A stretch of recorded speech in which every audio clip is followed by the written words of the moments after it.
ये मामला भी बाकी सब की तरह था, खामोशी में लिपटा हुआ।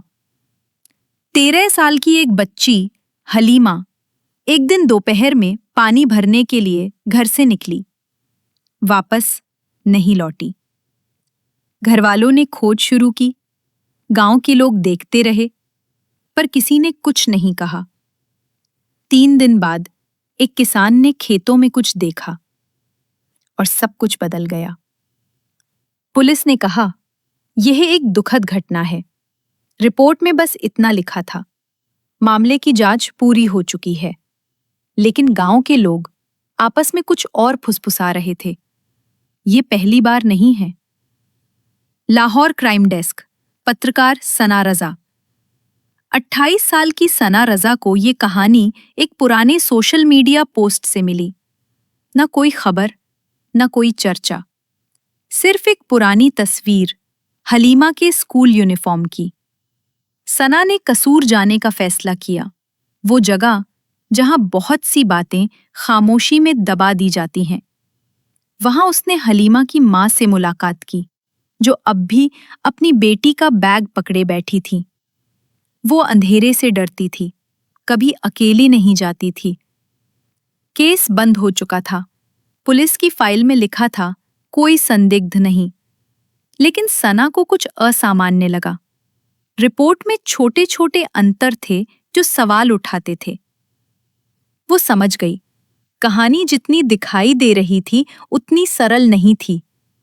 सना की तहकीकात। सना ने पुराने रिकॉर्ड देखे। उसे कुछ और मिलते जुलते मामले मिले जिनकी फाइलें एक ही अधिकारी के पास थीं। हर केस जल्द ही सुलझा हुआ लिखकर बंद कर दिया गया था। जब सना ने और जानकारी मांगी, उसे जवाब मिला, रिकॉर्ड ट्रांसफर में खो गए हैं। और फिर एक अनजान नंबर से कॉल आई, इस कहानी से दूर रहो। लेकिन सना ने हार नहीं मानी। एक रात हलीमा के स्कूल के पास उसे बाड़ पर चौक का टुकड़ा मिला। उस पर हल्के से लिखा था, वो सफेद पहनता है। सच सामने आने लगा। सना ने गांव के अधिकारियों की सूची देखी।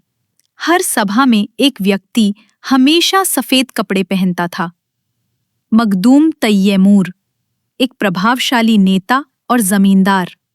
उसका बेटा सलमान। बीते वर्षों में उस पर कई शिकायतें दर्ज हुईं, लेकिन कोई कार्यवाही नहीं हुई। सना ने कुछ पुराने गवाहों से बात की।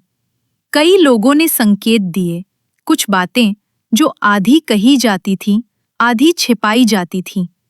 वो सब जानती थी, लेकिन कुछ कह नहीं सकी। अंतिम कड़ी, सना को एक रिटायर्ड अफसर मिला, जिसने पुराने मामलों पर काम किया था। वो चुप रहना चाहता था, लेकिन आखिर बोल पड़ा, बहुत से राज हैं जो अब तक नहीं खुले। सना ने सारे सबूत जुटाए। कुछ दिनों बाद उसका लैपटॉप गायब हो गया। गाड़ी को भी नुकसान पहुंचाया गया। फिर भी वो सब कुछ ऑनलाइन सेव कर चुकी थी। उसने रिपोर्ट प्रकाशित की। खबर हर जगह फैल गई। फिर सना लापता हो गई। आखिरी बार उसे लाहौर के एक कॉफी शॉप से निकलते देखा गया। सीसीटीवी में एक सफेद एसयूवी पीछे दिखी। उसका फोन आखिरी बार कसूर के खेतों के पास ट्रेस हुआ। वही जगह। कहानी खत्म हुई, लेकिन खामोशी अब भी बाकी है। पुलिस ने कहा, वो शायद कहीं और चली गई होगी, पर गांव के लोग आज भी कहते हैं, वो गई नहीं थी, उसे ले जाया गया था।